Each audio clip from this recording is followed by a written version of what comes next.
সকাল সকাল উঠে গাড়িতে ফুল ট্যাঙ্ক পেট্রোল ভরে বেরিয়ে পড়লাম আবার একটা সুন্দর লং ড্রাইভে, একটা লং উইকেন্ড কাটাতে। বেরিয়ে এই বোম্বে রোড ধরে কোলাঘাট ক্রস করে এত সুন্দর একটা হাইওয়ে ধরে আমরা পৌঁছে গেলাম মা গুপ্তমণির মন্দিরে। আমরা যখন গেছিলাম তখন মন্দির বন্ধ ছিল, তাই একটু অপেক্ষা করে পুজো দিলাম। আর এখানে যারা পুজো দিতে আসবে তারা কিন্তু এখানেই সমস্ত পুজোর সামগ্রী পেয়ে যাবে। যেরকম দেখতে পাচ্ছ অনেক দোকানপাট এখানে রয়েছে, কোনো অসুবিধে হবে না।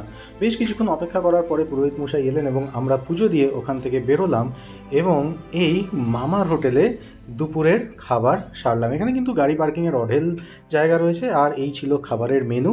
আর এই খাবারটার দাম নিয়েছে দুজনের জন্য টোটাল 200 টাকা, সঙ্গে একটা জলের বোতলও ছিল। তারপর এত সুন্দর একটা রাস্তা পাড়ি দিয়ে এসে পৌঁছলাম বাংরিপোশিতে খৈরি রিসর্টে। এসেই দেখলাম এখানে সুন্দর গরম গরম চিকেন পকোড়া ভাজা হচ্ছে। সেটা না খেয়ে কি আর থাকা যায়? তাই সঙ্গে সঙ্গে একটা প্লেট নিয়ে বসে পড়লাম সেটা খেতে। বেশ ভালোই ছিল খেতে। চলো এই ভিডিওটা এখানেই শেষ করলাম, দেখা হচ্ছে আবার আগামী পর্বে। টাটা।